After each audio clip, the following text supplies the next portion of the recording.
And welcome back here on Lacrosse Fire TV. I'm John Morgan alongside Mike Raven, Brian Wallace. We're about ready to bring you Johns Creek and Pope. It's a very emotional, very bittersweet game here as we wrap up the 2019 edition of the AJO4LAX, and a lot of reasons why it is that way, and we'll get into that as the afternoon/evening progresses. But now it's time to call the action as Pope and Johns Creek. Pope is in the North Carolina jerseys, you know, that white with that Carolina blue, and Johns Creek in the maroon with the gold numbers and the white trim.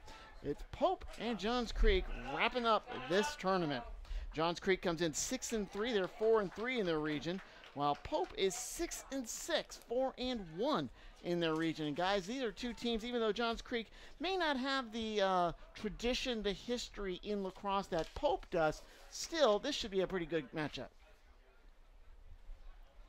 Yeah, definitely. Obviously, you know, competing teams, young guys across the board here in terms of kind of being in the middle of their seasons. I think this is probably a good matchup for both teams. And this is going to be Pope on the early attack, trying to make a play. Is number 5. That's Ryan Stutzer. Couldn't get it in. Stutzer again. No, I'm sorry, that was 15. That's Andrew Barner. Gets a barn burner. And Pope takes an early lead, 1-0, with 11:32 left in the first quarter. Great job by Pope to jump on those loose balls, those rebound opportunities, and continue to shoot and find pay dirt. Again, Barner looking over some of our stats here as Matt Oswald, 22 goals, second to Carter McCullough, is 31, Jake Orosky with 21. But neither one of them, those three, gets that one. 1-0 favor of Pope. The ball's going to squirt out of the face-off. Who's going to get there first? It's still on loose, and still no one can get control of this one. They're playing almost field hockey now, as finally the goaltender for Johns Creek is able to get control of it, and a dangerous pass to his attacking midfielder. That was Harrison On. A kind of very dangerous little play for On, as he, if he had turned that ball over, it would have been an automatic goal for the Greyhounds. And now Johns Creek, the Gladiators, just going to settle into a little bit of offensive rhythm. This is Ryan Harkin, number 9, one of 2 Gladiators with commits on the NCAA level. He's due to go to Johns Hopkins up in the Baltimore area.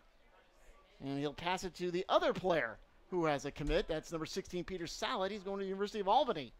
That's in New York, not Georgia. Just want to make that distinction between the two.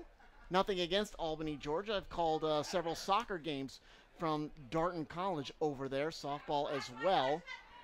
But boy, they set up number 9, Harkin, with a right on the back door, camped out, put the 10 up, got the satellite dish, was watching NCAA basketball. Harkin delivers the tie, and it's 1-1 with 9:35 remaining. That was a great look there by Salit to pass down to Harkin, wide open on the backside. You saw Pope kind of in a zone there.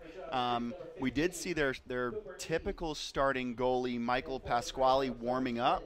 That's not Michael in net right now, at least to my vision here. I do see a 3 on the jersey, but I'm not 100% sure. That is a 3. I can't really tell if there's a number to the left of it. Yeah, we'll see in a second here if that is Michael Pasquale. If it is, I'm kind of surprised that Pope is sticking in this zone. I think that they have the athleticism to run with this Johns Creek team. Well, while we solve that dilemma, let's get back as Pope once again playing a little field hockey as that ball is just refusing to get into the sticks. Finally gets run out of bounds from Pope by number 18, Luke Coffey. And the Greyhounds will keep it. Both these teams have played a fair number of games already before the spring break for their respective areas, and there's a lot of film out there, a lot of tape on guys, and maybe the coaching staff at Pope saw something that they want to try to maybe put into their game plan today, and that's how they're going to maybe start the game. Maybe we see an adjustment, but yeah, great look from Salit to Harkin on the skip pass for the finish. Yeah, Pope coming in 6-6, 12 games before their spring break little session here coming up. Lassiter, a rival of Pope, only played their 9th game today. So a lot of games on the schedule for Pope. Get a little bit of confusion with what's going on the field here. It looks like it's going to be Johns Creek's ball John Creek's ball in the defensive end here. 71 degrees is your game time temperature.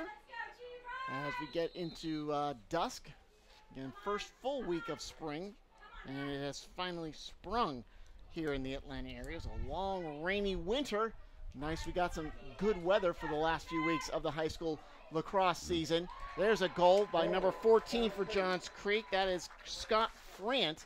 Good job by Johns Creek. They were trying to sell it like it was a missed pass, because you saw the player coming in from behind Frant make an effort or a feint like it had gone by him, but it found Frant's stick, and he finds the net with 9:36 remaining in the I'm sorry. Yeah, 9:26 remaining. Very slow to stop the ball there, and when they did go, it was late, and Frant just followed the slide right to the open spot and cashed in on a slide upfield from the defense there. Yeah, Brian, that's the problem with running into a zone with a younger defense like this, right? Is that they're very programmed to fall into their space, so they lose their guys in transition like that because they're so worried about getting in their spot for their zone. They're going to open up some backdoor cuts, as we just saw Johns Creek take advantage of right there. Definitely. That was Evan Escott who won the face-off as the ball again squirts out from the face-off circle. Now the Greyhounds sporting that, again, as I called it, that North Carolina look, which all their teams across all their sports have, makes them very easily identifiable. That's Grayson Clem who brings the ball in. Now it gets put in the back of the cage. And this is going to be number 4, Matthew Oswald. A name, a surname. Ooh. And before we get into that, there's a goal by Orowski. We're tied at 2. That's a great low angle shot by Jake Urowski. Very nice ball movement by Carter McCullough. While it's not tracked, again, hockey assist there for Matt Oswald for kind of drawing the double team a little bit. Matt Oswald just recently tied the all-time assists here at Pope High School. So one more for him. He'll have that record himself. And he's only 28 goals away from tying the all-time goal record. Still plenty of time to get that mark. Ties Zach. He would pass Zach Powers, I think, with his next one. And now he's trying to get the record held by Eric Morris. It's 2-2. And this is kind of like a carbon copy of our game a little bit earlier, that game between Roswell and Lovett, where there were a lot of goals starting out. Then the game kind of settled into a rhythm where the defenses took over. Kind of like two boxers trying to feel each other out. As I mix sports analogies one more time. Yeah, no, John, definitely. Everybody's kind of got, a couple of set things that they want to do a la football, where you kind of script some plays and look at some things that you want to see and test early and see what the response is from both sides. And I think, both teams are still feeling themselves out a little bit, trying to get the ball to their go-to guys and see what they can do. Well, for Johns Creek, we just saw their 2 go-to guys. Harkin pass it to Salit. Salit trying to get free, doing a little feint. Now he's going to make his move in. Pushes it back out to Harkin. Harkin over the shoulder. It's good. Second goal for Harkin. And Johns Creek takes the lead 3-2 with 7:38 remaining. Salit with 3 assists to open it up. Drawing the pole, but not conscious about going to the goal, looking to hook up his teammates, and they're moving into open spots and get some good looks. As we get back to another face-off, so I keep mentioning the similarity to our last game. 5 goals already. We're not even 5 minutes old.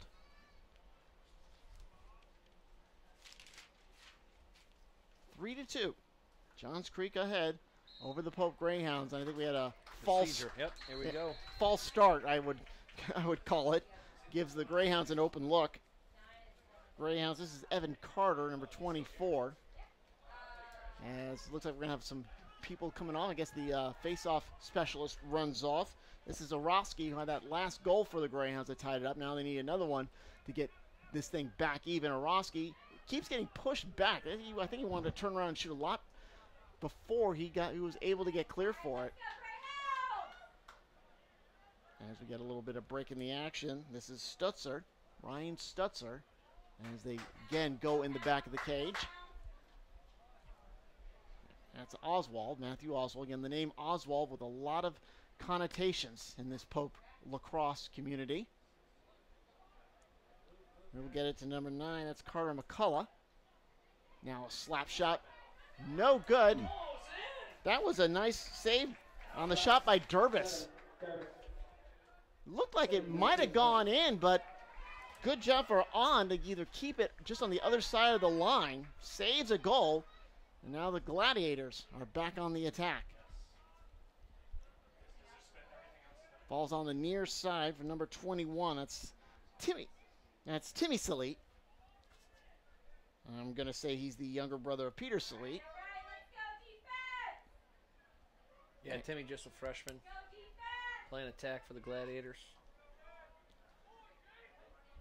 As he, I'm sure he gets a lot of good tips from his big brother. As this is Matt Colavito, number 7. Working, it's going into that corner for Friant. Now Friant's going to circle around. Is he going to go left side or does he want to go right? No, he's going to go back out to the left. Kicks it out to the top. Where Colavito tries to move in. Oh, we got pushed off the ball. And then a late hit by Colavito. There you go. Yeah, he thought he was channeling the ghost of one of his probably not his forebearer, but certainly his namesake Rocky Colavito with that little takedown right there. Famous boxer in the 50s. Yeah, unfortunate there for Johns Creek. A little selfish, a little frustration boils over. The second guy gets caught, and Pope's got an opportunity to redeem themselves here and get a man-up goal. Yeah, you know, that was a good play by number 22, Luke Catalico for Pope, right, taking the ball away. He got caught on a push right after, maybe a little bit too aggressive. Maybe it's a little tone setting for the game, but then number 22 for, I'm sorry. Number 7 there for Johns Creek. That's Colavito. Yep, getting that penalty, ill-timed penalty for Johns Creek here. So now Pope with the man advantage on the power play. Low angle shot there from the low wing. Going to come to the near side. As Pope's going to set up. Again, I think this is a 2-minute penalty. And again, you see the players on the other side at the 50. That's where the penalty box is, if you want to call it that. Wow, looked like Stutzer was going to wind up, but he held off the last second for a better shot. But On with the nice ball movement, but a great save by the Gladiator keeper. Yeah, On with a great save. That was from Uroski, but top shelf on that one. That's Ryan Stutzer. And it's 3-3 again. Bringing the heat. Maybe the sun's a little in play there in the goalie's eyes. Took advantage of a high heat. Yeah, the sun's setting to our other side. 4:30 left in the first quarter, but they'll switch sides at the end of every quarter. So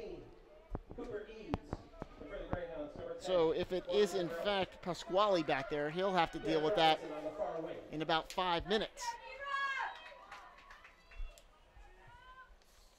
I just like the way Pasquale sits in the cage when he's not on. Very comfortable. Yeah, he's very comfortable. He's got his arms on his stick with the stick side on the ground, the bucket facing the ground.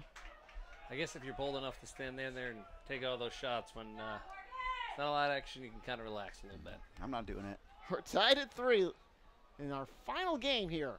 A quintuple header on Lacrosse Fire TV. Pope and Johns Creek. We had Roswell winning by 5 a few moments ago. This one tied up at 3. We had Lambert smoking Blessed Trinity a little earlier. Now spinning his way in is Oswald. Gets a shot off late, but it hit the right side of the net. A good take by Matt Oswald, you know, stepping to glory, right? I call those last couple steps going in front of the cage the step to glory. While Matt is not going to a big name school for lacrosse, he is likely going to Auburn down with our buddy JJ Arminio. Might be able to recruit him to come on the Auburn lacrosse team, JJ, get a little MCLA action. Proud Centennial alum doing great things down there at Auburn. They've got a nice program and a smattering of local Thunder, LB3 club kids playing at the MCLA level. And Georgia Tech, I believe, is actually #1 in the country right now in the MCLA. So props to Ken Lovick and his crew, and again, the growth of the sport of lacrosse here in the Atlanta area. It has grown by leaps and bounds in the last 5 years or so. As here is number 9, that is Harkin. And Harkin throws it right to Pasquale's stick. That is Michael Pasquale back there. That is 33. Oh, man, and an untimely turnover there by Pope. You want to build on those saves. Nice save there. Shot inside. Shot by Russo Alisi. Chris Russo Alisi went to the right. 3:30 remaining in the first quarter. We're tied at 3. Sun going down. Now, in the backfield, running, Friant looked like he was going to come out, but now he's going to circle back. And this is, guys, this is normally during the week. This is about the time lacrosse games would be played, right? At about this time, 5, 6 o'clock? Mm-hmm. Yep, early evening. So this is about the conditions that the teams would be used to. And do you want that sun? Would you rather have the sun go down this way, or would you rather have the sun come down like left, right?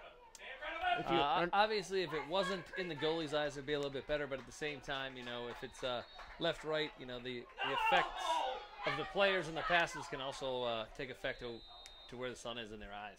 Well, I've got my sunglasses on, so at least I'm a little bit shaded. And I'm sure these guys have options of putting visors. Do they have that option of putting like a sun visor on their mask? Not that I'm aware of, John. Maybe if they have some eye issues or some concussion likelihood for some lights. That's a great shot there by Salit. Yeah, Peter Salit puts it in. And Johns Creek gets the lead back, 4-3. Yep. With 2:31 remaining in the first quarter. You know, 4-3 here, Johns Creek. Peter Salit has 4 points. I mean, I think I'm seeing a trend here. So, in my opinion, if you're going to shut somebody off or you're going to start kind of fading to a certain player for Johns Creek, I think Peter Salit is your guy. Yeah, the Albany commit, you know, involved in every piece of offense that Johns Creek is putting out there. So hopefully, you know, Pope can recognize that and try to slow him down, because he is just having his way right now. Yeah, going to go up there, play for Scott Marr. Scott Marr is a Johns Hopkins grad, a Yorktown product. My parents grew up in Yorktown, so got to give a little love to Yorktown up there. As long as they weren't related to Cornwallis. Anyway, here's Pope on the attack with 1:37 remaining in the first quarter, down 4-3. Get a history lesson here with you, John, Oswald with it. As they're just going to work perimeter. Now coming in, that's Stutzer. He had the last goal for the Greyhounds, and he gets that one too. Ties us up one more time. 2 goals for Ryan Stutzer. Great alley dodge again, using maybe that advantage of the sun, trying to look into the sun, but back-to-back goals for Stutzer. Nice offense there for Pope. That's 9 goals on the season for Stutzer. He came in with just 7. Yeah, I'll tell you, rather unassuming shooter. I mean, if you're going to guard somebody at the midfield, it might not be Stutzer there. 2 goals. You know, you're putting a little bit more weight down on the attack if you're Johns Creek. So Stutzer able to steal 2 goals here for Pope. As we have another face-off. And winning it is number 14, Friant. Immediately passes, and the ball goes to the left. And we got players trying to race off. Closing moments of the first quarter, 1:15 to go. We're tied at 4. I think that was Nathan Dietz on the last faceoff for Johns Creek, number 24. Recent transfer from Northview. As Pope now on the attack. This is Oswald. Oswald puts it into the corner for Orosky, who's got a pair of goals too. You know, swinging it around. That's Ian Bugby, number 26, with it. His pass to Carter goes askew. Carter tries to push off to try and get the ball, control of it. The referee's going to call a late foul. They called the push, and Johns Creek will get it. 2 for 1 on the old push there on those Gladiators. Buy one, get one. As here comes Johns Creek. Oh, man, bad pass. It's going to go straight into the midsection. And Johns Creek throwing the ball Ooh, up, that's trying to get push. control. It's gonna be a push. Looked like Orosky's going to get called for with about 20 seconds to go. A little loose here in the midfield from clearing on both sides. Luckily, Pope comes up with the ball here after a loose ball push, looking to go to the rack here with Matty Oswald. And Maddie wearing that number 4, right? It's a Oswald number, honoring their late brother Andrew. Michael wore number 4 when he was the goalie here for Pope. It was just Michael's 21st birthday, so I don't know if I see him in the crowd anywhere right now, but he was here earlier today. And that's the end of the first quarter. We'll talk more about this later. It's Pope 4, Johns Creek 4 here on Lacrosse Fire TV.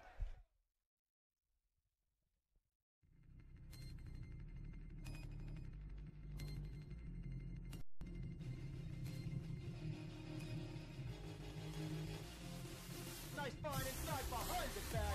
That was pretty. Nicky Solomon was his 3rd of the day. Out of the timeout as eyeball it. They're working on the attack.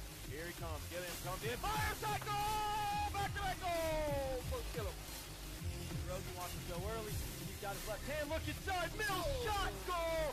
And the Raiders win in the 3rd overtime. And the Titans was cleared. Pull it up and put it into the box. Makes these people gonna go all the way. Attack right in front. Save their goal. You talked him up. There it is. I was going to say he's going to get another one before this is over.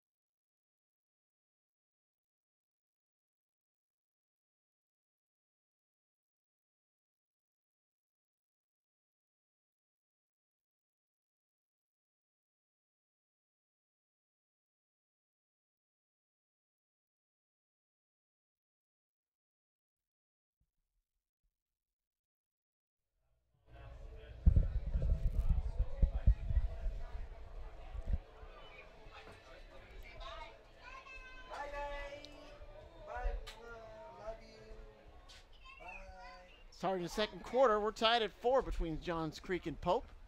John Morgan alongside Mike Rabbit and Brian Walsh, head coach at Centennial High School, another premier lacrosse program here in Georgia. And as we get to this face-off, guys, before the break, you were talking about the, I guess, the progenitor of the Oswald clan here at Pope, Andrew Oswald, before his 2 brothers.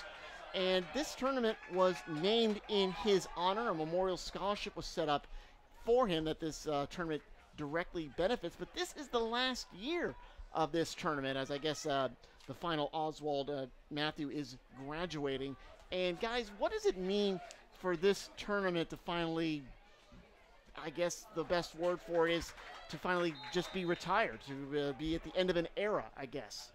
Yeah, so I think what that means, you know, while it's disappointing for us, right? This is easily the best day of lacrosse that the South can provide. It's disappointing for us, but at the same time, it's closure a little bit for you know, for the Oswald family. So it's a good day for them.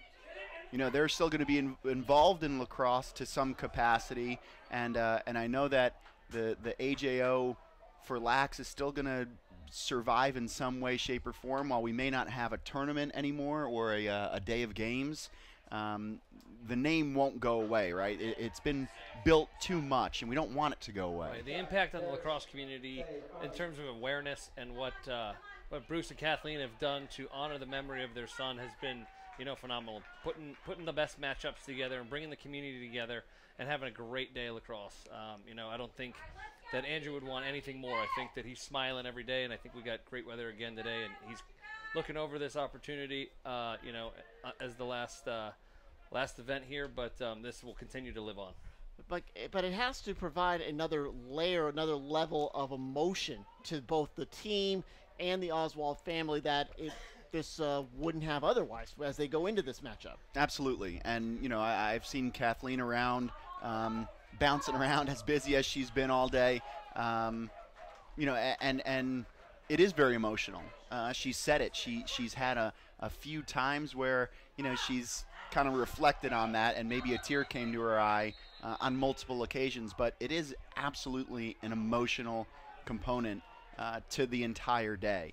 And you know, you have Matt, who's a senior. It's his last year. It's the last year of the tournament, and he's wearing number 4. So you got to believe that there's a little bit more riding on this game for Matt as well, right? So it's an emotional day. It's a great day. It's a celebration of life, and you know, this is, again, the weather plays into it, the fans play into it, the experience plays into it. It's really just, you feel everything today. Right, and it's just another step in as the Oswalds try to heal from what happened to Andrew Oswald about 13 years ago. We're timeout on the field with about 9:30 remaining until halftime. We'll take it 2. We're tied at 4 here on Lacrosse Fire's coverage of AJO4LAX 2019.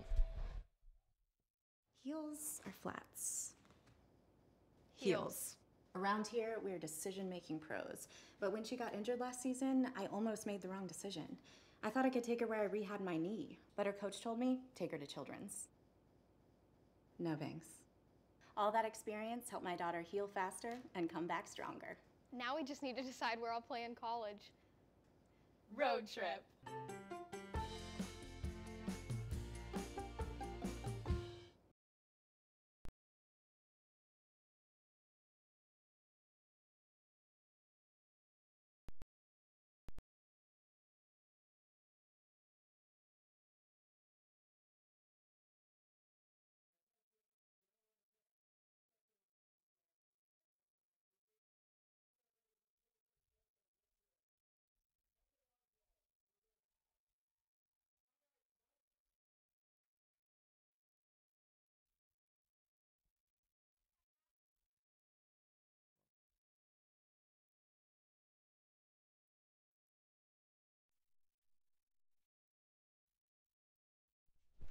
And welcome back after the timeout. Still tied at 4 here between Pope and Johns Creek. The finale of the AJO4LAX. Again, you saw all 5 games here on Lacrosse Fire TV.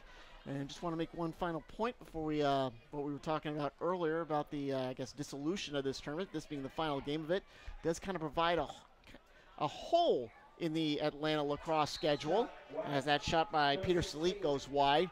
And we just hope that some organization fills it sometime down the road, as something like this does deserve a year in, year out. Somebody deserves to pick this up and get this kind of lacrosse jamboree celebration of the game, the good teams here, and we just hope that it survives in some form next season. Hopefully somebody will come up to the plate and deliver it. So anyway, let's get back to the action. No pressure, Thunder LE3. No pressure at all. 4-4, a very tight, even ball game as we go into the second. Johns Creek seems to have more offensive possessions than the Pope Greyhounds, as they're just working the ball in the back. As Friant with it brings it over to Harkin on the near side. Harkin's going to back up now, go back and swing it way out into the back area. That is I think that's number 8, Colin Honroth with it. Well, he just gave it up. Yep, that is who that is. Ooh. And the shot by Everybody's Peter the goalie. Salik goes wide. And that's a good soak there by Zach Catalico, the senior, right in the back of the shoulder pads there. Hey, that's why you wear shoulder pads, you know? So good soak. Can get some ice on that later tonight. Spinning his trip Blondo. And he swings it back to Peter Salik, and they'll reset. Now Salik's going to run in. Takes a bad angle, goes to his knees. Now comes around, let's see if he's going to get that shot off. Spins off, now goes into the back for Calavito. Losing it is Russo Alisi. He has to go track it down, and it goes out of bounds on that far side. Great ride there by Johns Creek attackman, using that butt end of that stick that was exposed to take care of business. Oh, they tried to Take a little bounce pass. Wow. Yeah, tried to backdoor it by Timmy Salik, but he couldn't get it out of the well. And it winds up going past everybody, and Johns Creek's going to reset.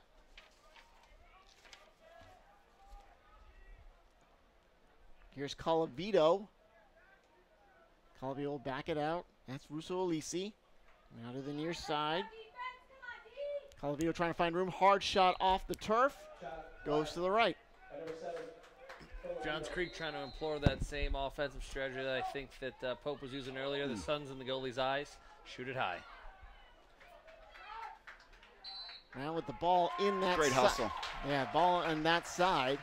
That would be the, oh, we have a late flat. Oh, I thought they were going to get a late push on Russo Alisi. As the ball comes out, looks like both sides in a line change. Someone's going to have to take advantage of a defensive lapse. Stutzer with it, but he gets taken down. Timeout. Timeout, Pope. Yeah, good call. Yeah, good call. Things are getting a little chippy out there. Yeah, they needed to settle down there. They almost turned the ball over on another ride. Pasquale had a great backup of the play there. I count that as a save. He basically got the ball back for him, got the ball upfield. Number 5 there for Pope, Ryan Stutzer, kind of stumbling and stammering over the line, and a good timeout by Coach Pfaff. Yeah, I think smart move by Coach Pfaff, kind of get everybody locked back in, focus on what they need to do, and put something in to get a goal here. Obviously, Oswald seems to be their guy, so let's look for him to trigger what they've got coming out next out of this timeout. Yep. All right, we got 6:42 remaining until halftime as the teams break the huddle. Ready to go. That's Johns Creek now guarding the goal to our right. Pope guarding the goal to our left.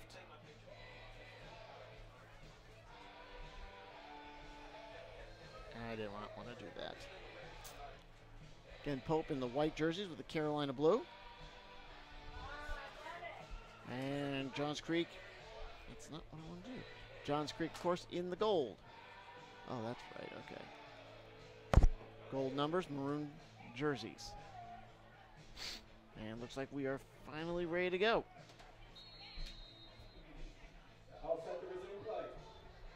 It's going to be Pope possession, tied at 4. Haven't had a goal in a while. Last goal was at 1:22 in the first quarter.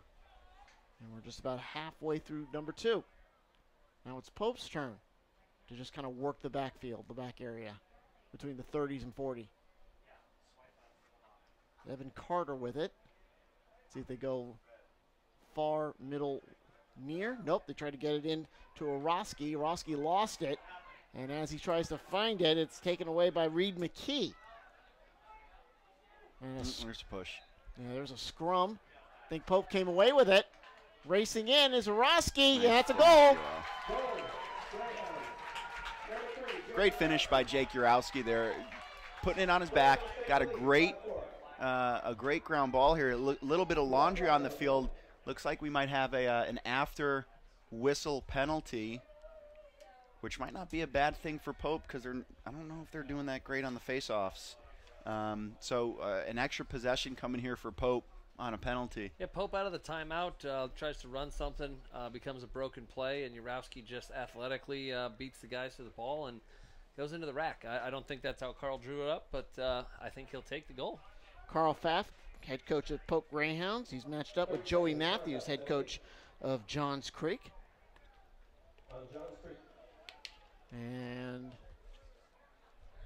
see what the issue is. They did put the goal on the scoreboard for the hometown Greyhounds, but they might give Pope a free look on the offensive end.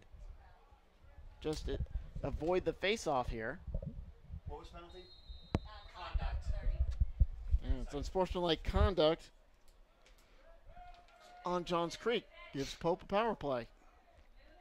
So typically that's going to happen.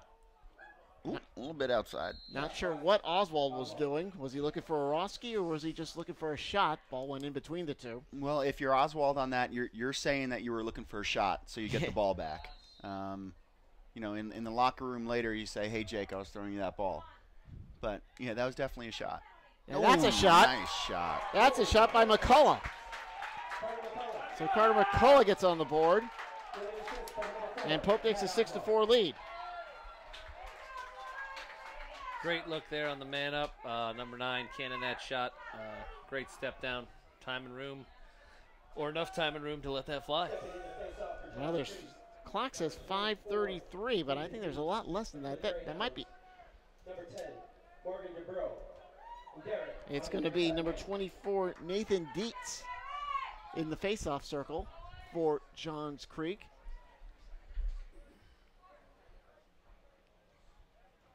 What is the ref actually saying to those two gentlemen in that face-off circle? So he's lining up their sticks. He's making sure nobody's in the neutral zone. He's putting the ball down. He's checking the heads of their sticks again, and then he's going to back out and hope that they don't time up the whistle before he goes. That's Morgan Dubrow.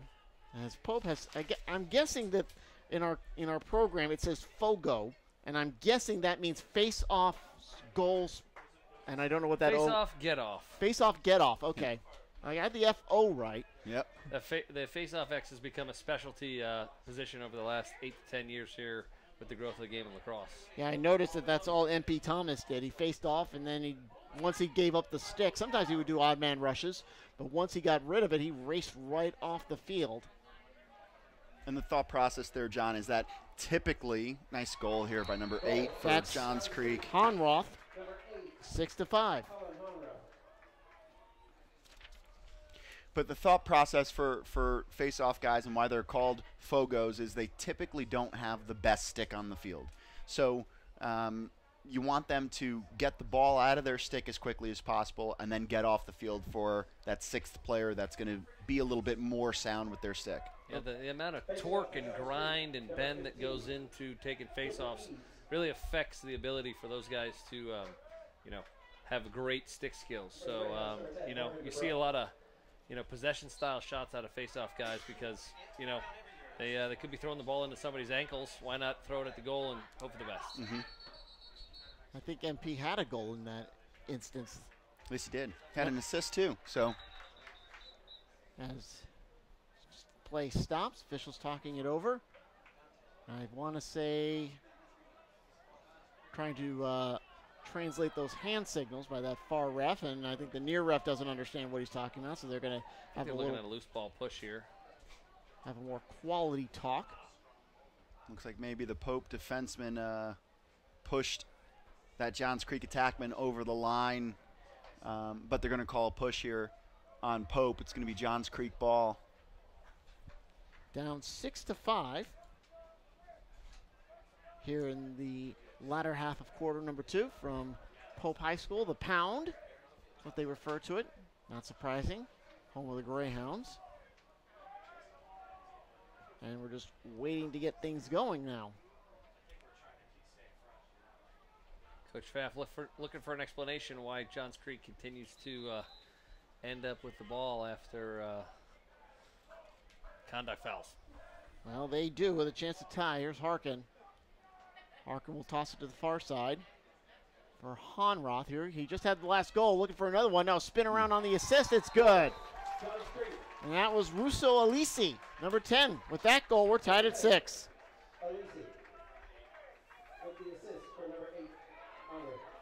So really balanced scoring here by Johns Creek. You got Harkin with 2 goals, 3 or 4 players with 1 each.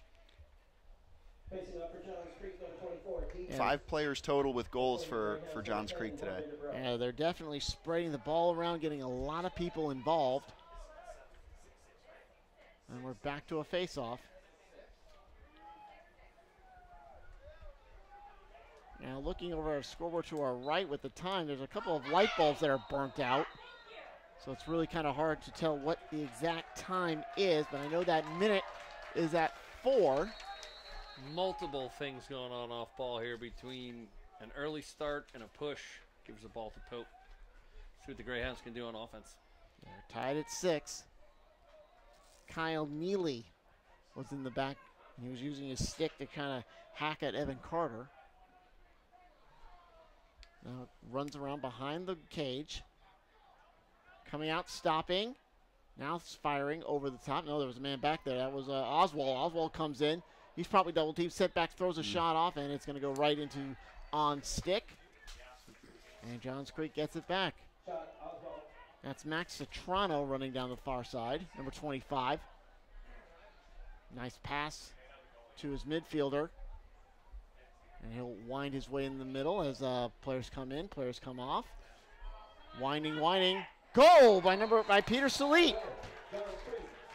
Sleet working hard for that one. Picked the ball up around the 45 and just like a hot knife through butter right down to Main Street here in Cairns, one stick side high.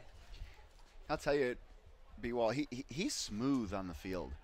He's got a really nice flow about his game that you know it warrants everything that he's getting going on at University of Albany.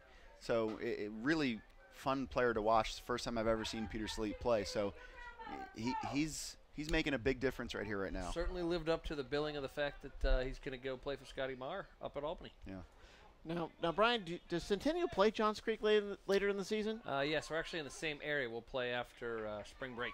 Yeah, because I figure you're only separated by 5 miles at that.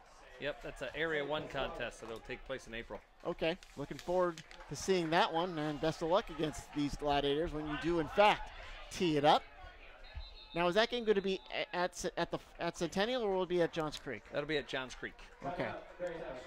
And we got a timeout on the field. 7-6 Gladiators, 3:18 remaining. We'll be right back here on Lacrosse Fire TV.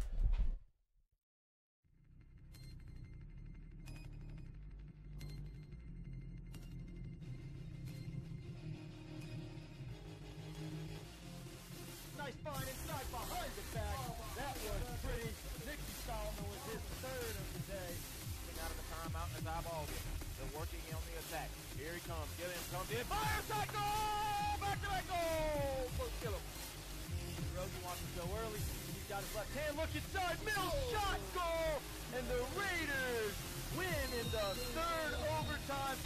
And the Titans was cleared. Pull it up and put it into the box. Makes his people gonna go all the way. Attack right in front. Save their goal. You talked him up. There it is.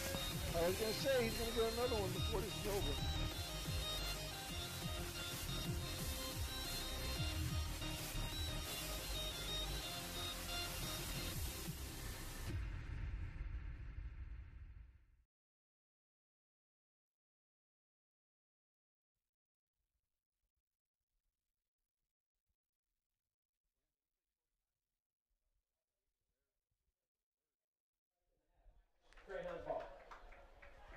Well, they just announced that we have 3:16 remaining until halftime. 7-6, a very tight matchup between the Gladiators and the Greyhounds. Gladiators on top. I'm John Morgan alongside Mike Rabbit and Chris Wallace, head coach of Centennial High School, here from Pope in Marietta. The last game ever of the AJO4LAX tournament.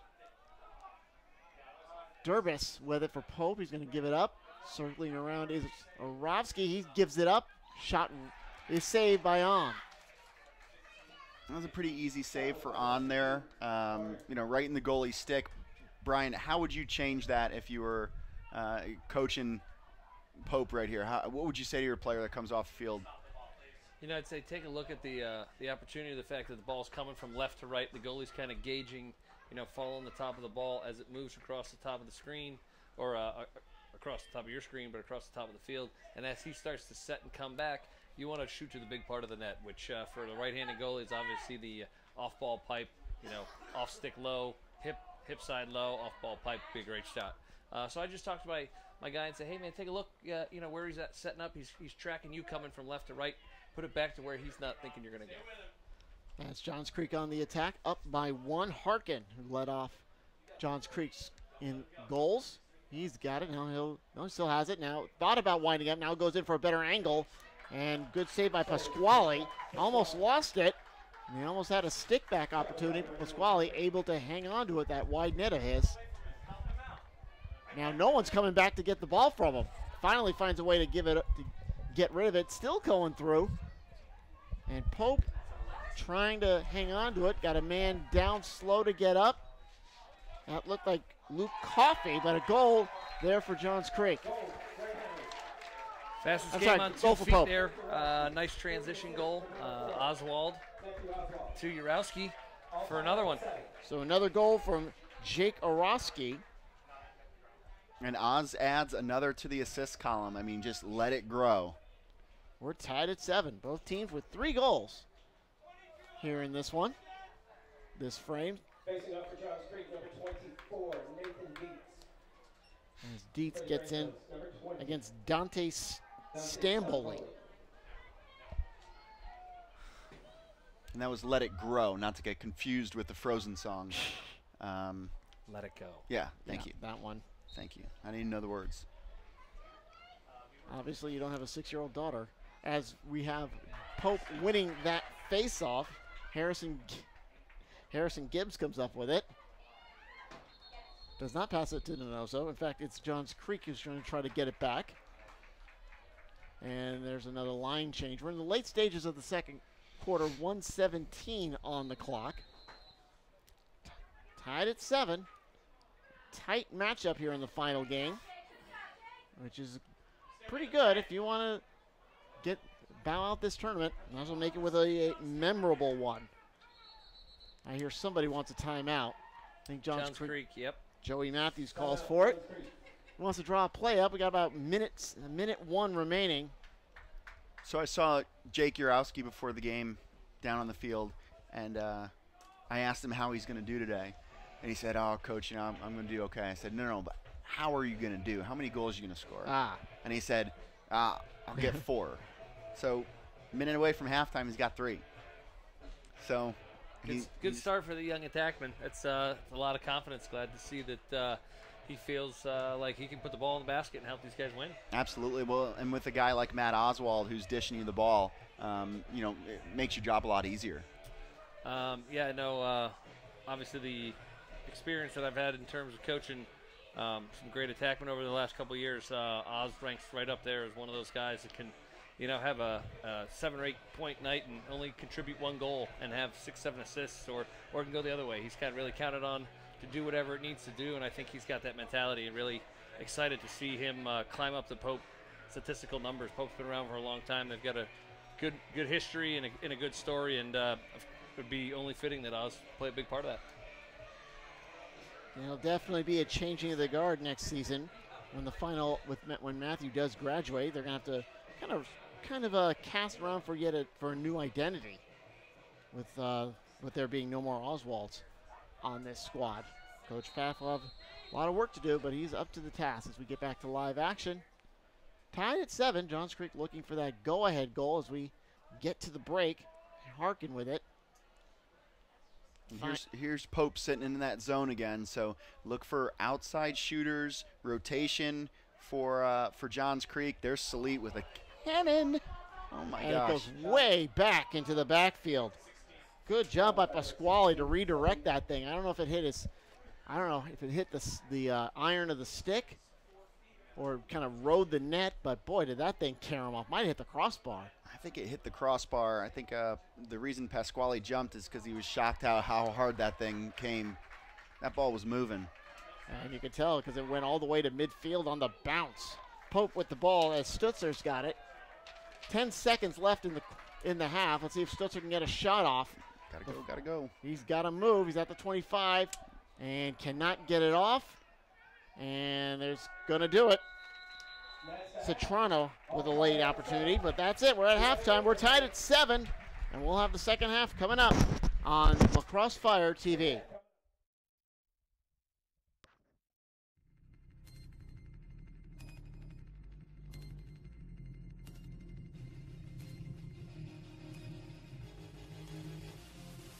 Nice find inside behind the back. That was pretty. Nick Stallman with his 3rd of the day. Out of the timeout as eyeball it. They're working on the attack. Here he comes. Gilliam comes in. Fire shot goal! Back to back goal! For Gilliam. Rosie wants to go early. He's got his left hand. Look inside. Mills shot goal! And the Raiders win in the 3rd overtime. And the Titans was cleared. Pull it up and put it into the box. Makes these people gonna go all the way. Attack right in front. Save their goal. You talked him up. There it is. I was going to say he's going to get another one before this is over.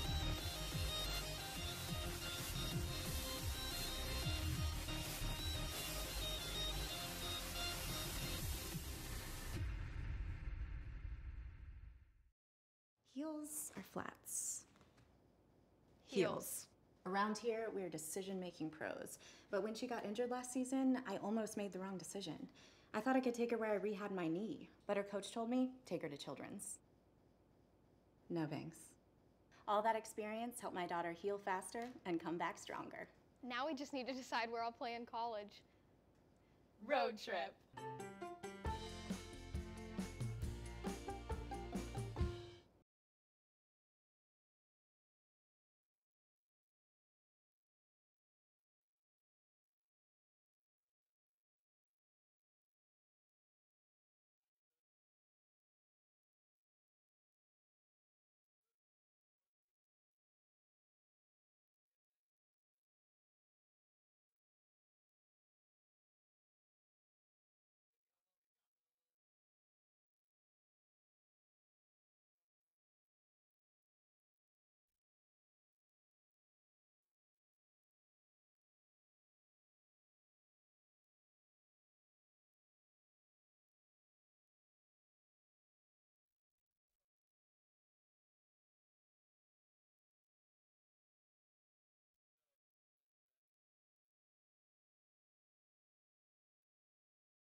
Well, 24 minutes of regulation lacrosse left here in the AJO4LAX 2019 tournament. I'm John Morgan with Mike Rabin, Chris Wallace. And guys, we're tied at 7, but you gotta like Johns Creek's chances simply because they'll be shooting on the goal to our left in the fourth quarter, and that's the goal where the sun's gonna come down and be in the Pasquale's eyes. Yeah, I agree, John. I think that's right now. Hey, Pope can take advantage of it. You know, the hope is that this timing of this game was maybe set up close to being perfect so that Pasquale might be able to pass it off with no sun. But I don't know. We'll find out here in the fourth when that comes up. But for the third right now, Pope advantage for sure. But Johns Creek gets the opening touch. And they're going to bring it down from our left to our right across your computer screen again. They're in the maroon jerseys with the gold numbers, looking very Florida State-ish. While again, Pope, that North Carolina blue. So we've got an ACC matchup here to tell you about, as that ball's going to go wide of the goal now. 7-7 is your score. And looking over the goals, guys, it seems like, well, at least for the Johns Creek side of things, they got a lot of people involved in the offense. Russo Elise's had a goal. Honrod's had a goal. Harkin with a goal, Salit with a goal. Everyone's getting involved. Yeah, very widespread offense for Johns Creek, which is great to see. Poses a little bit of a threat here for Pope because, you know, you're not really sure which guy's going to bring it. You can kind of bet that Salit's got to touch the ball at some point to kind of initiate this offense for Johns Creek. But on the flip side, Pope is a little bit more stacked in who's scoring. So for Johns Creek, you know that at least one of those three guys is going to touch the ball and put it in the back of the net. Well, here's Timmy Salit, and he played mainly in the first quarter, not so much the second. Younger brother Peter, and he goes to his brother, and his brother dumps it in. So one Salit to another, and Johns Creek gets an 8-7 lead. Simple draw and dump there. Cashes in for a goal. Nice stick work by Peter Salit on a feed from his little brother. Sleet Connection is live. So it's 8-7 Gladiators. You think they've practiced that once or twice in the backyard? I hope so. I know the Solomons did. Well, whatever they did in the backyard, it worked. 8-7, Johns Creek on top. And that's going to give Pope some more impetus to try and get that tie in this quarter, or at least keep it close. Squirts out way into the Pope defensive area. Can they get to it in time? They can. Good hustle by Evan Carter to get there. Yeah, that was a great hustle by Evan Carter because there's obviously a miscommunication on the face-off X there. Number 20, Dante Stamboli for Pope, putting it behind him, thinking that Evan was going to be there, and Evan's all the way down on the defensive end, or the offensive end. So a little bit of a disconnect communication-wise, but they did make up for it for hustle. I think I'm going to go to an Italian place and have some Stromboli for dinner. Oh, no, that's Stromboli, my bad. So, but still, it's making me hungry. It's 8-7 favor of the Gladiators with 10-11 left in the third quarter here in the last half of the AJO4LAX 2019 tournament here at Pope High School. Gladiators up by 1. They've got the possession as Peter Salit, who had that last goal, was able to get through the defense into the offensive zone. And trying to get a little shot going is Russo Elise, wide of the goal, out of bounds. And Johns Creek will keep it and try to get an attack going. It looks like Pope's going to play man-to-man here. You know, the zone hasn't really been working out that well for them. So, close game. Let's go man-to-man. Let's make them beat us and go a little more traditional. And unfortunately, there they go. Honrath with a great goal there. Yeah, that's Honrath's second goal of the game. Now Johns Creek putting together a little run. They're up 9-7. Nice move there by Honrath, just going to his strength. You know, a little speed dodge right-handed across the top, and finds pay dirt. 9-7 as sun sets. Yeah, you know, this is the first test for a little while that Pasquale has had. He's been injured. So first kind of game experience in a couple games for him. So it does take some time kind of adjusting to different shots than you're used to seeing in practice. And the ball will be saved by Johns Creek, and they're going to get another possession squirted into the backfield. Charlie Butler, number 22, comes up with it. He's trying to get the offense to lead, but Reed McKee runs out of bounds. And Pope takes over. Now you're down by 2 goals. Still a lot of time for them. But we'll see if they go to that connection of Orosky or Oswald. And that is number 5, Stutzer, who's had a pair of goals as well. And unable to get turned for Orosky. He had an open look, but just couldn't get the right angle to make the shot, so he has to give it up. Good look. Oh, that was a little trip. Carter McCullough couldn't get the turn. Ball goes out as Barner runs after it. And some laundry on the field. They're going to call him for a slash there, huh? Yeah, it looks like Pope a little confused about who was kind of getting the ball there. 2 cutters going to the same area. Went over everybody's head, but got bailed out by the Gladiator penalty. And we'll see if Pope man up can get a goal. Well, they need 2. Let's see if they take advantage of the power play. Nice pass from Stutzer to Oswald. Oswald with it. Gets it back into the middle for Carter. Now to the near side. Here's a little bit of motion, a little bit of movement here for Pope. They're not going to get it done just standing still. Now they got to move around. And you look at Barner. He's the one in the middle that's trying to get an open look in so they can feed him. And there you go. There you go. Carter McCullough. Don't let your mouth get a penalty now, Carter. That was a good goal. But it's only half the battle for Pope. Now it's a 9-8. McCullough with a really nice goal there. Again, tight angle, low angle goal. 8:20 left in the 3rd quarter. Going to get one back there on the man up for the Greyhounds. So it makes it 9-8. Still got 1 more to get.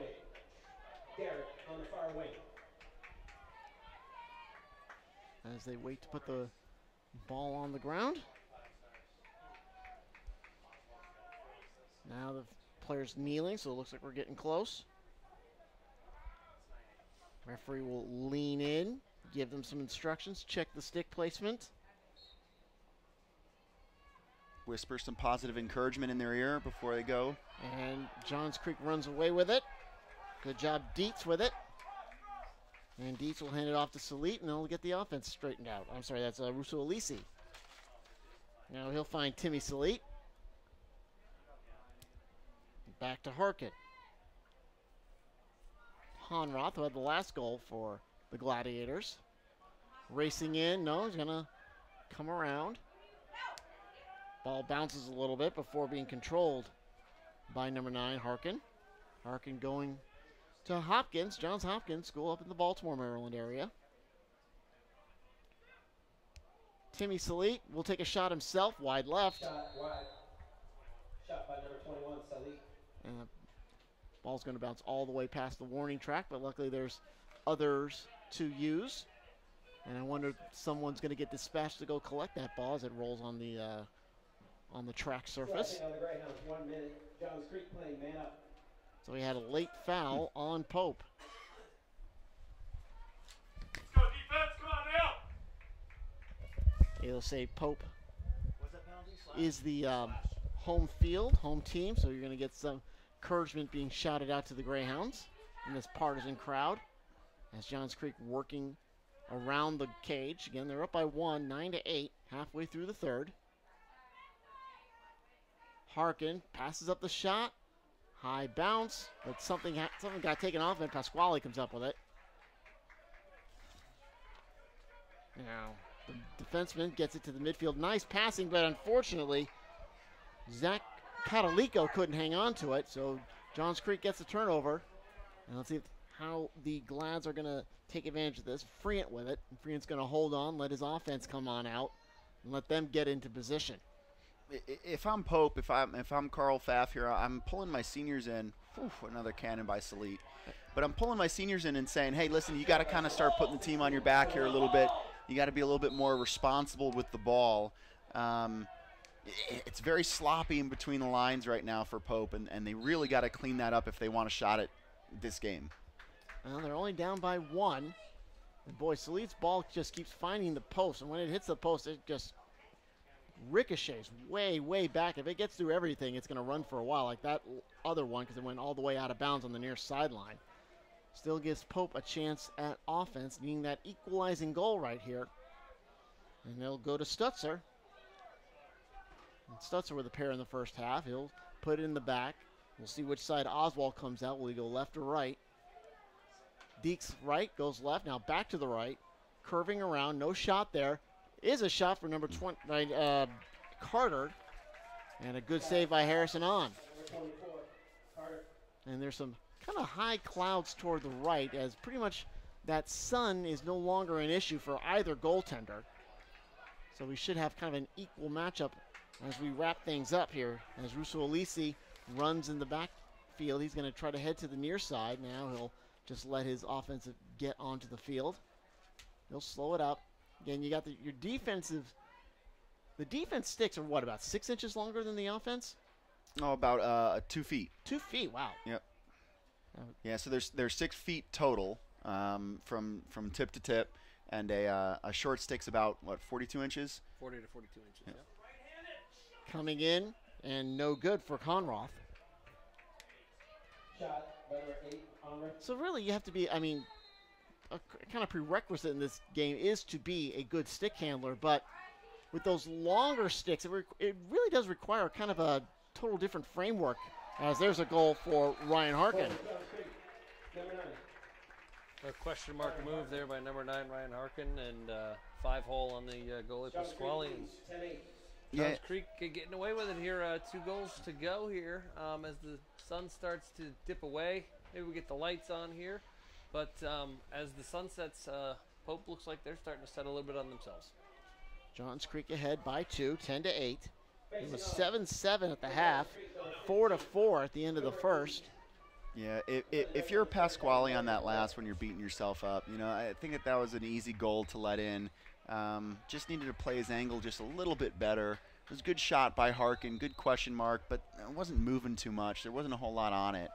So maybe your argument's placement over power. Yep.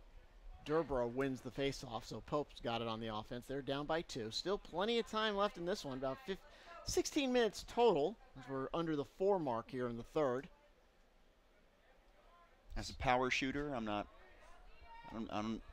don't see the placement side of things. That's Ian Bugby. He'll hand it off to Barner. Back to Bugby. Bugby. Good luck. Yeah, nice dumping Pope doing in. a nice job with the ball movement. Wide right. Man. Creating some very good looks for themselves. Great ball movement by Pope. Orosky just couldn't bury it. Follow that. They're coming in. Here's Grayson. No, that's Orosky. As they work again in that kind of well, when they go to the corners offense, really. 5 people on each side. Now coming in. Wow. Wow, that was a nice dump in by Matthew Oswald.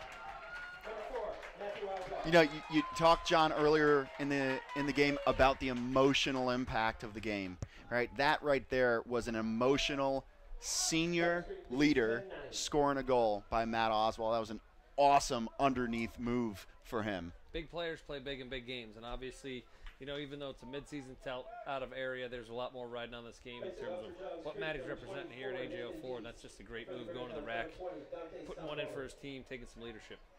That's 10-9 now, so it seems like every time Johns Creek gets a goal, Pope answers. But they need that extra goal to tie it up as we get close to the final quarter. And who's going to come up with this little squirter? And there's just a lot of bodies bumping around. Pope comes up with it. But late whistle by the refs. And it'll be Johns Creek with the possession as the face-off specialists get off. And Johns Creek with the free look. Now, lights still have not come on. It'll be interesting to see when and if they do show up. As Johns Creek circles in the back. 3:38 on the clock. 10-9. Johns Creek just cannot seem to get a big cushion against these Greyhounds. Now racing in is Harkin. He turns around. Oh boy, you got 2 people banging into each other, Salit and Russo Alisi. Now he said that Timmy Salit's a freshman, so he's got to learn to be where his teammates are, but that'll just come as he matures with his Johns Creek team. He will. He'll develop more feel for the game, more IQ. Of nice save by Great save Pasquale by right on Pasquale. the crease there. Yeah, they're trying to get that ball buried. Just wrap around from In the crease. Yeah, Freant. Hope ball. Here we Freant. go. See if we can get it clear. Yeah, Freant gave it to Peter Salit. He couldn't get it in. You know, arguably Pasquale's best save of the game in a dusk setting. This is a nightmare for goalies right now. Before the lights come on, when the sun's kind of gone down a little bit, it makes it really, really hard to see the ball. Harrison on is directing traffic. Here's Oswald. He's going to go straight in on him, and there's your tie-up. And Oswald just would not be denied. When he got the ball on that low corner, he beeline straight to the goal mouth. You knew that's where he was going. Hey, 2 in a row for Matt Oswald. 2 of the exact same dodges from opposite wings. And, man, the senior is really riding momentum here for his team. Stepping up big time, putting the team on his back. I think he's seen enough guys kind of mess around with the ball. He says, you know what, if I'm going to get this done, I'm going to go to the rack. Let's go, boys. Yeah. Hey, 2 and 4. First half was a dish half for Matt. This half, let's go get on the scoreboard myself, right? I'm going to go put some balls in the back of the net. 2:34 left, tie ball game. Both teams with 3 goals in this frame. As the winner is going to be Cooper Eads, I think, is going to win that faceoff for Johns Creek. And he gets it to Russo Alisi, and Johns Creek will set up their offense. Harkin with it. Back-to-back goals by Matt Oswald. Trying to put this tournament to bed on a positive note, and it would be fitting if it was him who was the hero in this one, as that ball bounces in the back. Flag here. Yeah. I don't know what's going to happen. 2 flags fly. There's been a lot of after whistle extracurriculars in this game, and as heated as it is already at 10-10, it's going to come down to something like that. Somebody making a mistake and getting a penalty there that's going to hurt their team for conceivably the loss. Yeah, indeed. You know, obviously there's a fair amount of competition out here, but a lot of these guys know each other very well, so the competition only gets heightened in terms of, the chirp session that's going on between the offense and the defense. It's a 10-10 game. Any piece of emotion that you guys can turn into a positive for your team is what you're going to try to do. And Pope's ability to not keep their mouth shut might burn them here. We'll see what Johns Creek does with a man-up opportunity. Well, tied at 10, 2:06 left in the quarter. Waiting for the officials to give words. He's explained to Coach Pfaff and Coach Matthews what exactly he is ruling. Lock him in. 1 minute, unsportsmanlike conduct. Or unnecessary. 1 minute, That's 1 minute. unsportsmanlike conduct, I think. We think it's unsportsmanlike conduct, unnecessary roughness.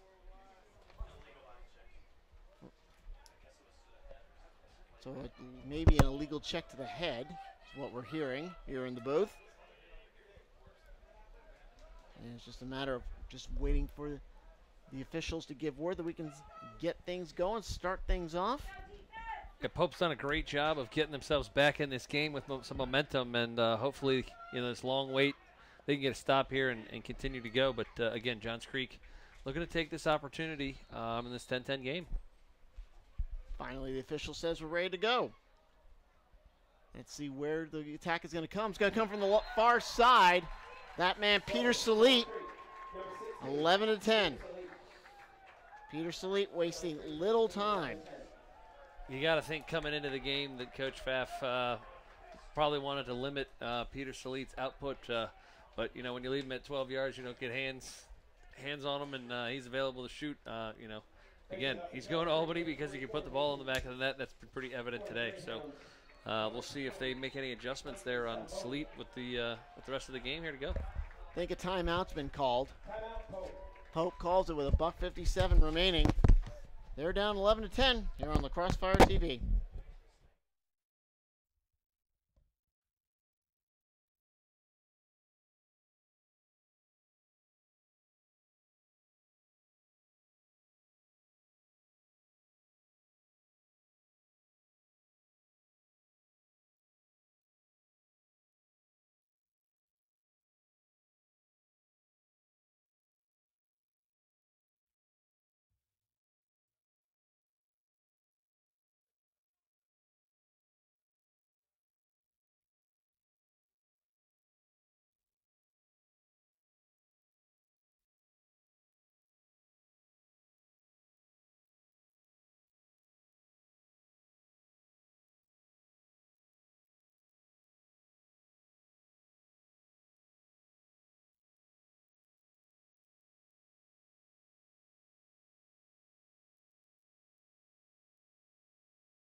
And welcome back after the timeout from Pope, trying to get the emotion back on their side. 11-10, they're down. They don't want the team to get too out of control after giving up that short-handed goal and allowing Johns Creek to get the lead back. And sure enough, the Gladiators get the face-off.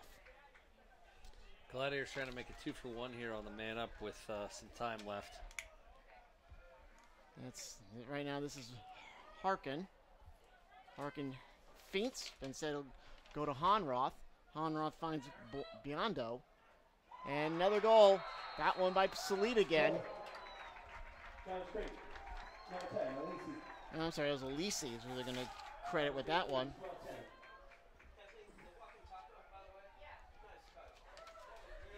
So Alisi with the goal. We've got 1:29 remaining. And Johns Creek is up 12-10. Who is this? Assist? 21. It looked like it was Timmy Salit there on the assist to Rousseau Alisi. Man, Johns Creek making Pope pay for this penalty. It's a silly penalty to get a lock in, you know, and that's all you want if you're an offensive team, especially somebody slinging the ball like the Salit brothers right now. Well, Pope's going to win that face-off. And, oh, bad pass. That was not a good pass by Stamboli. Just kind of like an underhanded pass, and no wonder that thing went askew, and Johns Creek was able to get it back.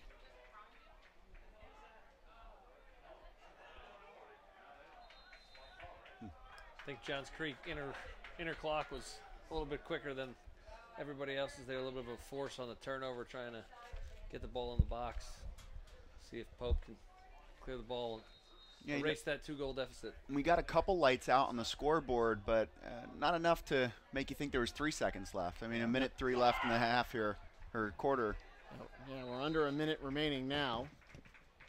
And the ball goes out. It'll be Johns Creek. Again, the inability to take care of the ball in between the lines has cost both teams heavily today in terms of possessions. And Johns Creek here with lead. Unforced error by Pope. See what they can do. Well, Pope's got to play more in control. And again, looked like Matthew Oswald was going to take this game on his back. But that penalty resulted in the 2 off-man goals. And it's Gladiators with the momentum as we ride out to the end of the third. You got to believe that Salit's going to sit here. He's got a short stick matchup. He's going to sit. He's going to get the last shot of the quarter here. Salit spins, turns. There's that dump-off goal. And sure enough, that's where they go. It's 13-10. And that's his 5th goal of the game to go alongside 3 assists. So 20 seconds remaining in the third. So that's about what, 8 points for Peter Salit? That's 8. Yep, that's 8 for him. And so he's contributing big time. And his brother's got about a couple assists of his own, so they're in double figures, I'm sure, between the two of them. It's now 13-10, and Pope's got to get this into the break before the 4th quarter, just to try and regroup, if anything. We knew the emotion would be heavily factoring on Pope, but I think right now it might be factoring too much on the Greyhounds. I think it's tough to play without emotion. Today adds to it, right? And that's all you kind of want. You just want to play without emotion, so then you're not making emotional mistakes. Right, I think that's what Pope is doing. Yeah. As Catalico wins the face-off. Spinning around, coming in, making a goal. That's a goal by McCullough. And boy, did the Greyhounds need that with 0.3 of a second remaining. Wow. Number 9 making an impact here for Pope. He and Oswald really taking care of it. Kind of a dual lefty action. You don't see a lot of 2 lefty combination attack anywhere unless you're playing box up in Canada. But these guys are taking advantage of the opportunities they're seeing tonight and putting the ball back in the cage. And waiting to see did they call the end of the quarter? Or is this? Yep, they did. They did. End of the third quarter. It's 13-11. We'll have the final after this on Crossfire TV.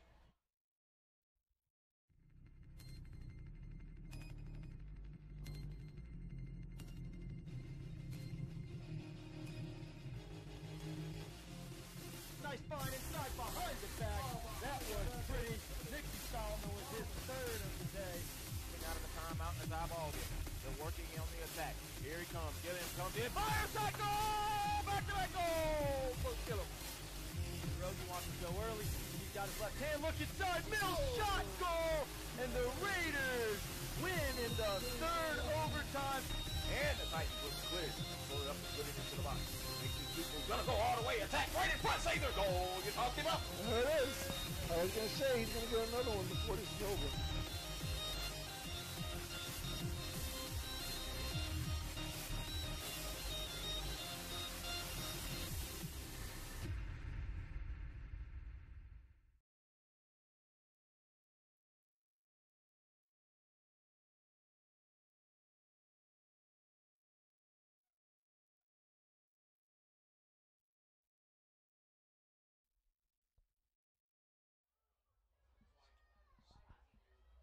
Starting the fourth quarter, John Morgo here with Brian Wallace and Mike Rabbit. Johns Creek 13, Pope 11. But a big goal by the Greyhounds as we hit the end of the third quarter, guys. And let's see if that's enough to get them back into this one. And Lord knows the Greyhounds are just getting forced into the kennel, getting pushed out of bounds on that one.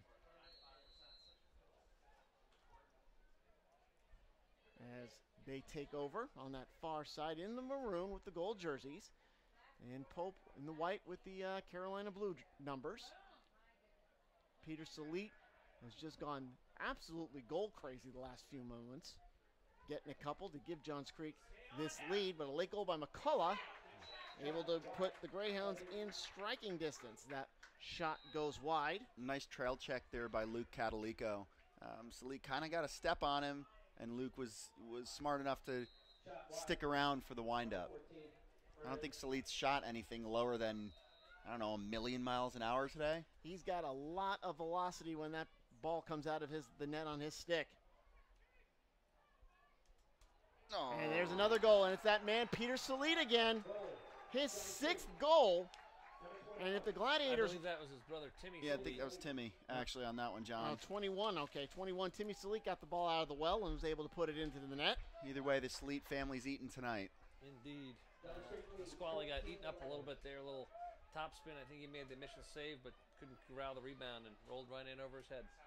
Well, that's the first goal for younger brother Timmy, to go along with a couple of assists. Johns Creek, number 24, Nathan Dietz.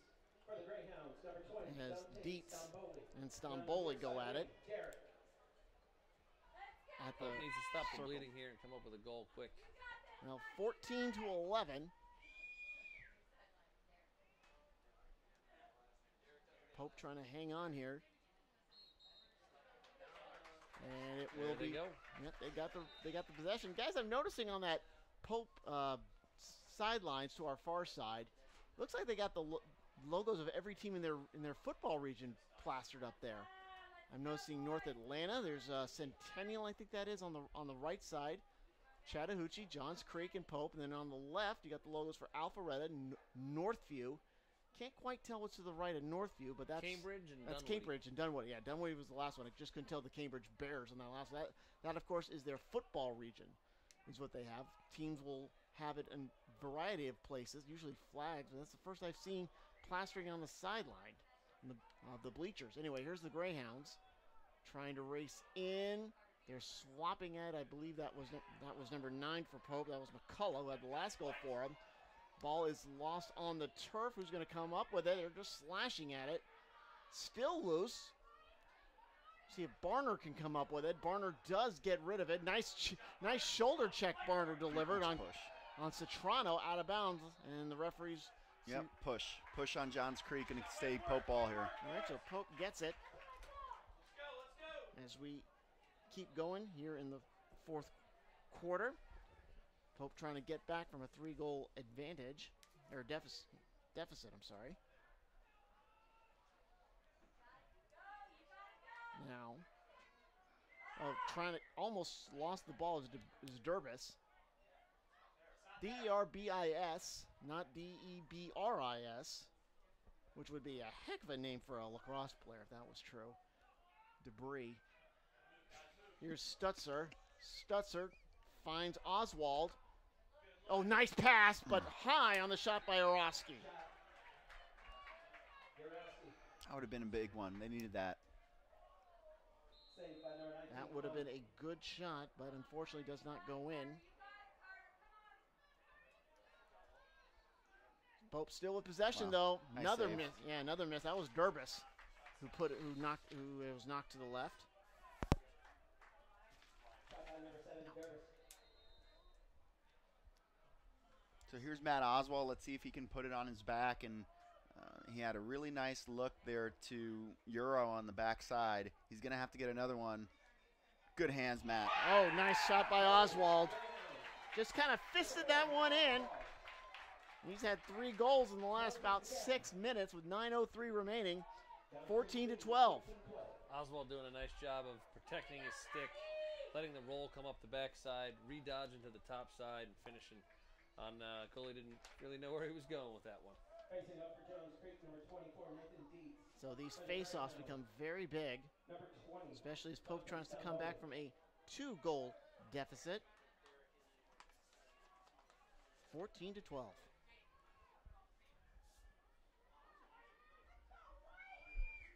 Waiting for the officials to come up. Now he whistles, and it's going to be, looks like it's going to be Dietz again. Dietz with it. Yeah, Jones Creek. Dietz comes up with it, but almost missed that entry pass to Biondo. Biondo gets it and races to the far side.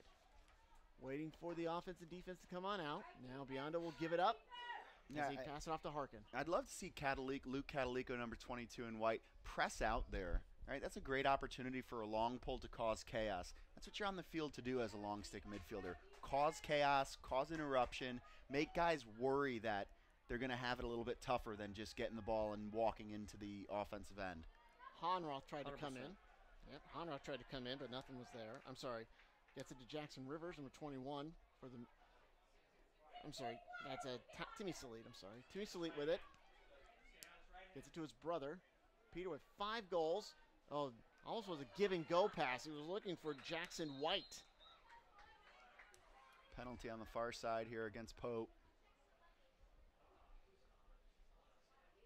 And Jackson White runs off. Not Jackson Brown, Dr. My Eyes, as we get back to live action. Looks like Johns Creek will have a free look. So you got Zach Catalico here with a slash for Pope. The Catalico boys pretty aggressive when you're playing defense. Sometimes it's great, other times you get a penalty, but kind of comes with the territory a little bit. So the Gladiators up by 2, 7:30 or so left in regulation. You can't leave Salida open if you're Pope. I mean, to me, that's too close. Yeah, Number 27 there for Pope. Oh, nice shot there. Number 10. that's Alisi. Number 14 to 10. And Alisi gets the advantage back to 3, For number 14. 15-12. Good patience there by Johns Creek on the man up. Kind of working the corner, a little 2-on-1, 2-man game. Number 10 catches in stride. Puts it away on the far low side. Nice goal there. 15-12. This has got to be an emphasis for Pope in the coming practices, the coming games that you have left in the season, because you still haven't played your crosstown rival, Walton Raiders. You still haven't played your crosstown rival, Lassiter Trojans. And, here's Johns Creek, out of region, yes, but they're pouring it in when they're man up. And, man down defense for Pope has really got to step up, get some stops here, because the team's going to get penalties regardless, and they can't afford to have a goal scored on them every time they go down. Yeah, Johns Creek, I think, kind of handling Pope at the face-off X. Johns Creek continues to come up with possessions, and they're not empty possessions. They're getting good shots. They're getting good looks. And like you said, Pasquale's coming back off of injury, first big game. I think defensively he probably wants a little more help from his guys right now, but, Pope's got some opportunities. Johns Creek just continuing to just dominate possession of the ball. Under 7 minutes to play. Gladiators up by a field goal, 15-12. And this is Harkin. Gets it to the near side and Honroth. Again, Johns Creek has really spread the offense around, with the exception of Pierce Lee, who's got 5. He's got a third of their goals. Ryan Harkin looked like he might have lost that one in the lights from Honrath. Had a little too much pepper on the pass there. Turnover to give the ball to Pope. Let's see if they can clear it here. Well, the Gladiators have got to take advantage of these chances. I'm sorry, the Greyhounds have to take advantage of these chances, down by 3. They can't afford to wait around. They got to attack the net. Well, you know, the way that they've been, the frequency of their goals, right, is too far apart for them to wait around. So they do have to go push. They do have to go get a goal probably in the next 30 seconds here to really say that they have a shot at getting back in this game. Evan Carter with it. He rushes. No. Going to give it up. Oh, that was a dangerous pass. But good job from McCullough to get it into his... Good job by Stutzer to get it into his stick. Stutzer had a pair of goals in the second. Quickly working in the back. The ball is in the backfield. Bringing it out is that man, Matthew Oswald. He's going to drive in, but it was off the right side. Shot 4, Oswald. And Oswald's, I think, is going to get whistled for something. I'm going to call him in the crease here. He kind of got a little close. I don't know if he landed in it. It's hard to see those black lines, which are the crease lines. So great check there by number 24, Evan Carter. And Oswald lost his stick going for the check. Yeah, I mean, I'm looking over there. I see a black circle. I see a kind of a bluish tinge, which is probably something else. So it's really, I think that's the soccer line. Yeah, it's soccer. So you got these soccer lines, the lacrosse lines, the football lines. They're all kind of merging in. It's hard to tell which one you pay attention to, but you pay attention to that good goal by Peter Salit, his 6th of the day.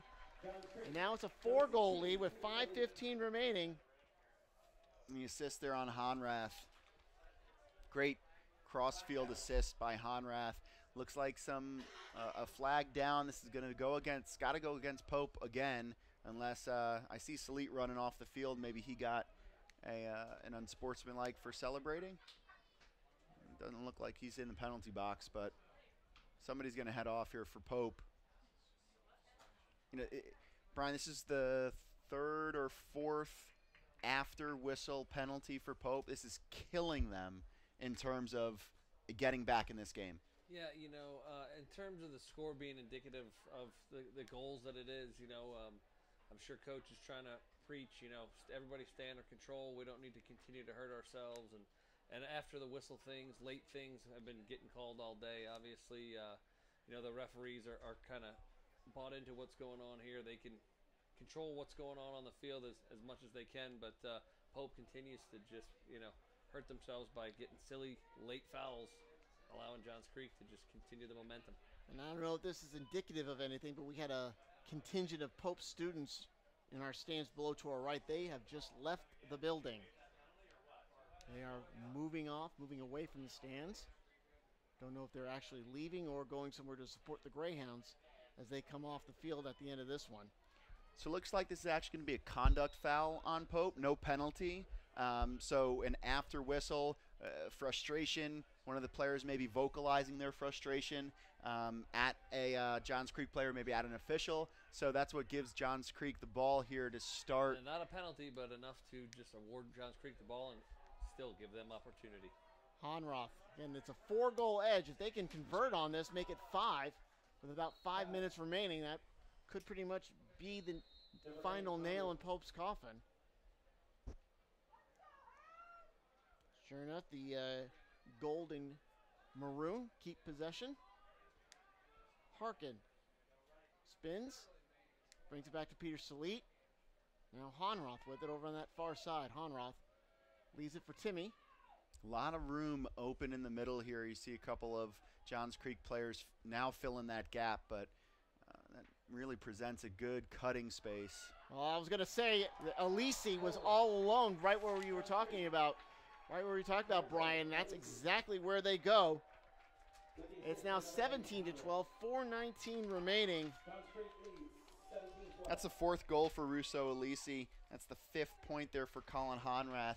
I mean, you know, they started the game pretty spread out with their scoring. You thought that it was going to be a little bit more diversified, but here we are with multiple point scorers for Johns Creek, and it was all the guys that we were talking about at the beginning of the game. Johns Creek doing a great job of you know, creating one-on-one opportunities, and Pope's kind of creating offense. They don't really have a 2-slide anywhere, and you know, Johns Creek's cashing in on the fact that they're kind of creating offense. Pope needs to make sure that second slide is in line with what they're going before they leave that open guy who's 6-7 yards away, who's just dropping bombs on the goal. There's a foul. And there'll be a foul. Looked like Evan Carter got steamrolled. And that's probably going to be on Alisi. Dumb move for Johns Creek. You're up by 5. You got 4 minutes to go. Game's in your hands. You don't need to be giving up getting those penalties. That's going to cause you to be at a man disadvantage. Again, some of the after the whistle stuff, Johns Creek be smart to just shut their mouths, go play some defense, and play out the last couple of minutes of the game here. Not worry about what's going on and not worried about what the score is. Just go ahead and finish the next 4 minutes. I still say Peter Salit will probably get our most valuable player award.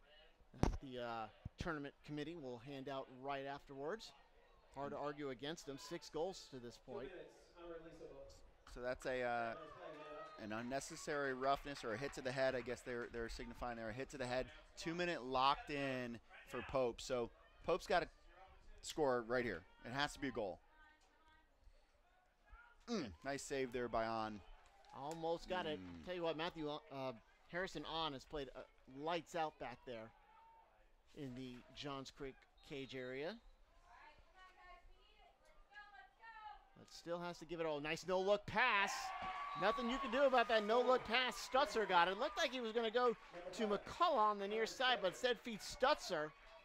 And now it's 17 to 13. Pass there by Oz to find number 5 for another goal. Assist on the goal to number 4. So what's your adjustment here on the face-off? Because you've won 2 or 3 maybe in the game. Johns Creek obviously has the advantage. We're looking at a 30-goal game here. So Johns Creek has a distinct advantage at the face-off X, and you're a man up as Pope. So are you doubling it immediately? Are you trying to shut a guy off? What are you doing, Brian? Hopefully you can scrum it up with having the extra guy. You can box somebody out and create a 2-on-1 on the ground ball, but you got to get it out to space. Dietz has been doing a really good job of controlling the ball to himself. So make it a 50-50 ball, scrum it up. You got an extra guy, hope for the best.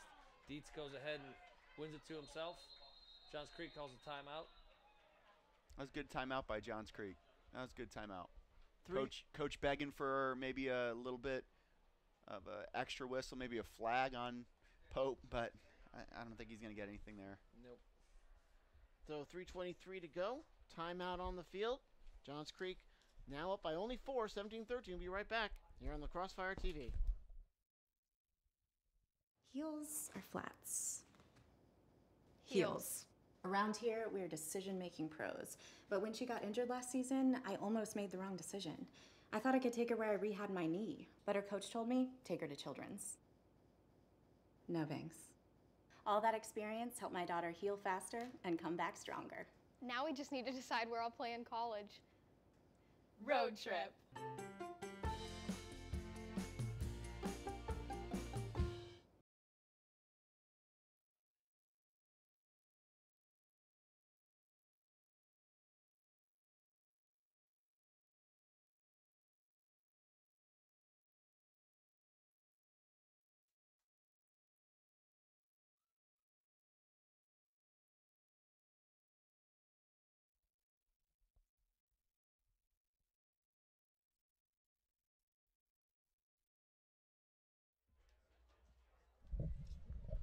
And welcome back after the timeout.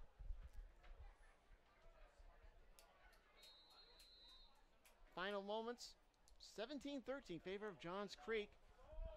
And here comes the Gladiators on the possession. And Pope still man up. They should be trying to double the ball as best they can. Johns Creek doing a good job of playing keep away. Playing short-handed as running in the backfield is Biondo. Biondo still has it in his stick. We get 3:20 left in regulation. There's a little slap by one of those long stick handling defensemen. I believe that was number 18, Luke Coffey, for the Greyhounds. And sure enough, now just loping and jogging in that backfield, not really pressured, is Biondi. I'm sorry, that's Timmy Salit with it. He'll get it out to Harkin. Yeah, if you're Pope here, you got to pull the goalie out. He's got to be involved in some way, shape, or form to help get this ball back. It's not going to be enough to just send 2 guys. Send 3. Let's go get the ball back if you're Pope, right? 100%. You saw that in the last game with Charlie getting involved, following somebody out and creating a turnover. Good job from Johns Creek to keep possession. That's the inability to double the balls really tough for Pope to try to create a turnover. It's just chase, chase, chase. Yeah, that right there, I don't know if you saw that, but that was probably one of the most heads-up plays during the game. Timmy Salit diving for a ground ball, and as he's falling down, throws it out to space for his brother to go scoop it up with ease. Very, very heads-up play. Oh, nice dump out, one brother to the other, but Timmy Salit couldn't bury it. And Pope gets it back. A little too casual on that shot for Timmy Salit. He's going to recognize that, you still got to bury the ball pretty hard, even if it's going to be a sure thing, which Pasquale just turned it away. It's not a sure thing every time. Russo Alisi with it. I thought he was going to go in as we get under 2 minutes to play, 150 and change.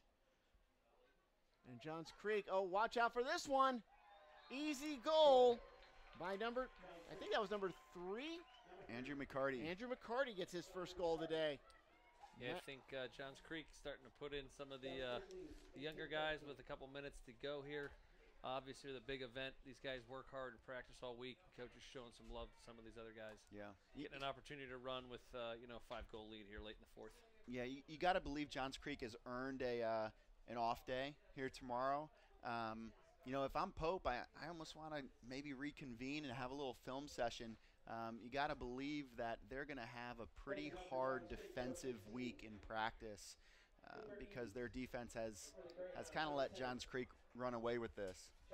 Hard to believe we got 31 goals in this one, 18-13. Probably the biggest offensive output we've seen all day.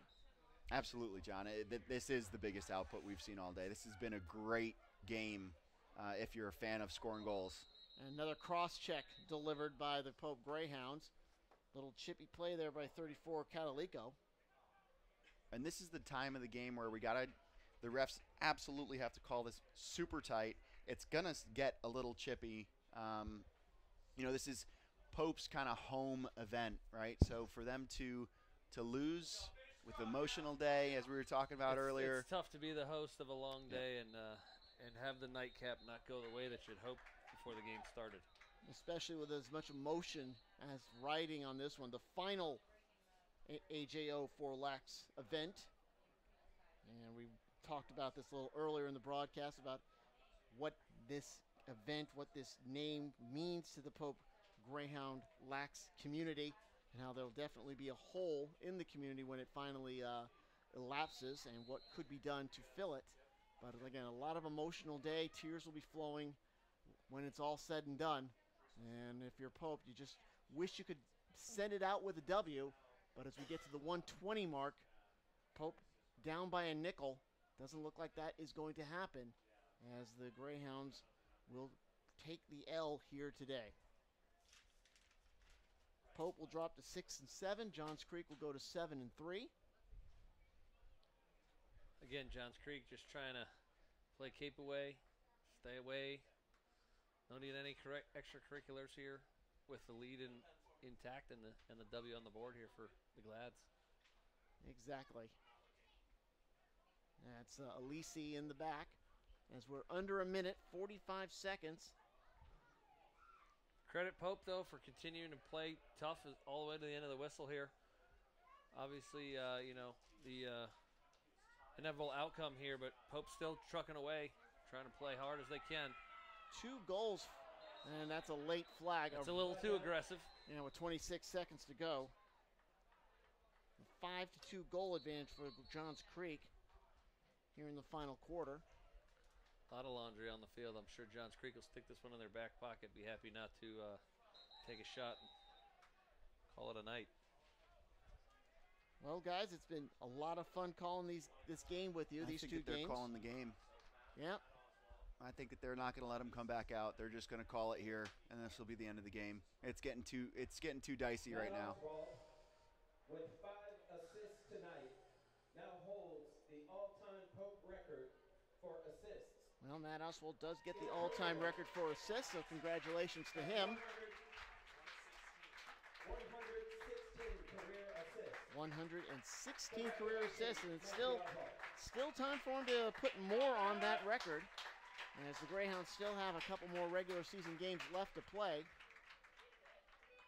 as we round out the last 27 or so seconds on this one, looks like Johns Creek will get possession. Eagle body check to the head. I don't know how much time he put him in, but that's locked in. Looks like Pope is down 2 guys here. Yeah. So I think they're missing somebody. Here comes a new guy right here. Okay, down 1. All right. Coach Pfaff realizes it, puts it in. Waiting for the referee to give the go-ahead. There it is. We're underway. Yeah, I think if you're Johns Creek, just go sit in the corner. Harkin wasn't. It looks like they're not going to do that. No, it wasn't. Nice shot by Honroth. No need to go to the net here.